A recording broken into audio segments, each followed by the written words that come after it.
வணக்கம் மாணவர்களே. இந்த வீடியோவில் 11ஆம் வகுப்பு வணிக கணிதம் மற்றும் புள்ளியியல் இயல் 2 இயற்கணிதம் இதில் பயிற்சி 2இல் 1 முதல் கணக்கு பார்க்க போகிறோம். என்ன கொடுத்துருக்காங்க பாருங்க, பகுதி பின்னங்களாக மாற்றுக. இங்கே ஒரு பின்னம் இருக்குது, இதை பகுதி பின்னம், அதாவது ஒன்றுக்கு மேற்பட்ட பின்னங்களாக பிரித்து எழுதலாமா? பாருங்க, கொடுத்து இந்த இடத்த எழுதிட்டோம். நமக்கு தொகுதியில் எந்த மாற்றமும் இல்லை. 3x + 7. இந்த பகுதியை காரணிப்படுத்த முடியுமான்னு பார்க்கணும். முதல்ல காரணிப்படுத்திடலாமா? பாருங்க, இந்த மாதிரி இது வந்து இருபடி கோவை, இந்த மாதிரி ஐ மாதிரி போட்டு நம்ம காரணிப்படுத்துவோம். பாருங்க, x² கீழ் 1 பெருக்கல் மாறிலி உறுப்பு 2, அப்போ 2 பெருக்குனா ஓ 2 2, எக்ஸோட கீழ் -3. ரெண்டு நம்பரை பெருக்கும்போது 2 வரணும், கூட்டினாலோ கழிச்சாலோ 3 வரணும். எந்த நம்பர்? 2 1 2, 2 1 பெருனா 2 வந்துடும். ஆனால் கூட்டும்போது -3 வரும். அப்போ 2 காரணிக்குமே மைனஸ் கொடுங்க. மைனஸ் பண்ண ப்ளஸ் 2 1 2. இப்போ பாருங்க, 2 ஒரே குறி, கூட்டினா 3. என்ன 3? -3 பை என்ன செய்யணும்னா, இந்த x² இருக்கு இல்லையா, இதில் அடுக்க விட்டுட்டு அடிமானதை மட்டும் எழுதணும். எக்ஸ். அப்போ எப்படி எழுதலாம் பாருங்க, x - 2 இன்ட்டு x - 1. இதை தான் நம்ம இந்த மாதிரி காரணிப்படுத்தியிருக்கோம். இப்போ பாருங்க, இதை நம்ம பிரித்து எழுதிடலாம். பாருங்க, எப்படி பிரித்து எழுதலாம்? ஈக்குவல் டு a பை முதல் இது x - 2 plus b by x - 1.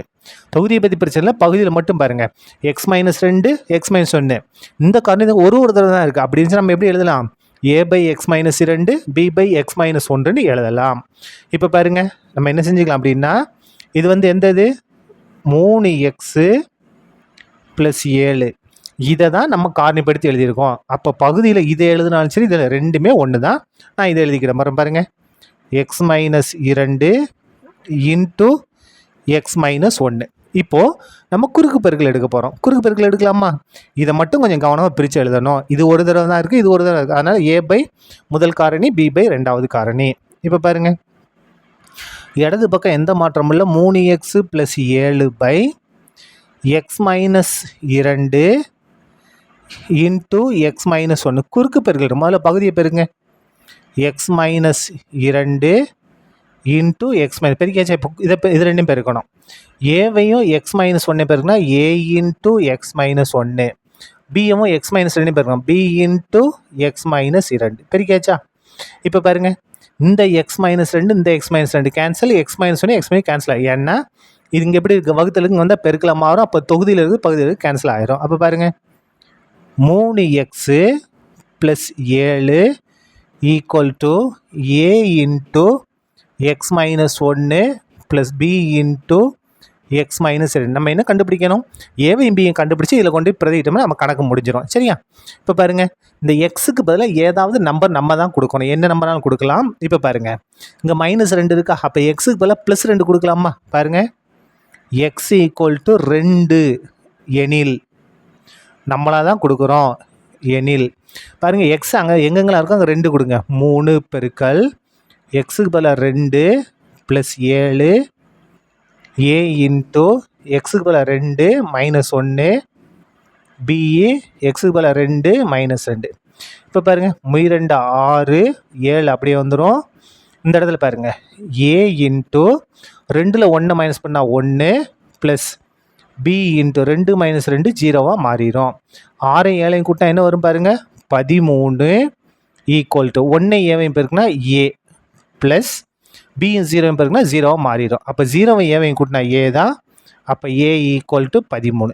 ஏவோட மதிப்பை நம்ம கண்டுபிடிச்சிட்டோம். அடுத்து பாருங்கள், இப்போ என்ன செய்யணும்? பியோட மதிப்பு கண்டுபிடிக்கணும். அப்போ இந்த உறுப்பை 0வாக மாற்றணும். இங்கே என்ன இருக்குது, -1 இருக்கா, அப்போ எக்ஸுக்கு பதிலாக +1 கொடுக்கலாமா? x ஈக்குவல் டு +1 எனில், பாருங்கள், எக்ஸ் எங்கெல்லாம் 1 கொடுங்க. 3 இன்ட்டு எக்ஸுக்கு பதிலாக 1 plus 7 equal to a into எக்ஸுக்கு பதிலாக 1 -1 அப்படியே வந்துடும் ப்ளஸ் b இன்ட்டு எக்ஸுக்கு பதிலாக என்ன கொடுக்குறோம், 1 கொடுக்குறோம் இல்லையா, +1. இந்த இடத்துல இந்த -2 அப்படியே வந்துடும். இப்போ பாருங்கள், இது சுருக்கிடலாமா? 3 1 பெருக்குனா 3 3 7 கூட்டினா 10 ஈக்குவல் டு 1 - 1 0 0 7 பெருக்குனா 0 தான் ப்ளஸ் b இன்ட்டு இங்கே பாருங்கள் +1 -2, அப்போ என்ன வரும்? -1 வரும். அப்போ 10 ஈக்குவல் டு மைனஸ் பியா, மைனஸ் பி. இப்போ பாருங்கள், மைனஸ் பி இங்கே வந்து ப்ளஸ் பியாக மாறும், ப்ளஸ் 10 வலதுக்கு வந்தால் மைனஸ் 10 மாறும். பியோட மதிப்பையும் கண்டுபிடிச்சிட்டோம். தேர்ஃபோர் கணக்கு எடுத்து எழுதுங்க. 3x plus 7 by x minus 2 into x minus 1 equal to பாருங்கள் ஏவோட மதிப்பு என்ன கண்டுபிடிச்சிருக்கோம், 13 கண்டுபிடிச்சிருக்கோமா. அப்போ 13 பை எக்ஸ் மைனஸ் 2. அதுக்கடுத்து பாருங்கள் ப்ளஸ் பியோட மதிப்பு என்ன, மைனஸ் 10. இங்கே ப்ளஸ் ப்ளஸ்ஸே மைனஸ் பண்ணால் மைனஸ் தான். அப்போ மைனஸ் போட்டாச்சு. 10 பை எக்ஸ் மைனஸ் 1. இதான் என்னது, நமக்கு தேவையான பகுதி பின்னங்கள். நீங்கள் இதை எப்படியே விட்டுட்டாலும் சரி, அப்படி இல்லைன்னா 3x plus 7 by x minus 2 x minus 1 எதுலேருந்து வந்திருக்கு, x square minus 3x plus 2லேருந்து தான் வந்திருக்கு. அது மாற்றிக்கலாம். X square minus 3x plus 2 equal to 13 by x minus 2 minus 10 by x minus 1. இதுதான் நமக்கு தேவையான பகுதி பின்னங்கள். சரியா, அவ்வளோதான். இந்த கணக்கு முடிந்தது. நன்றி.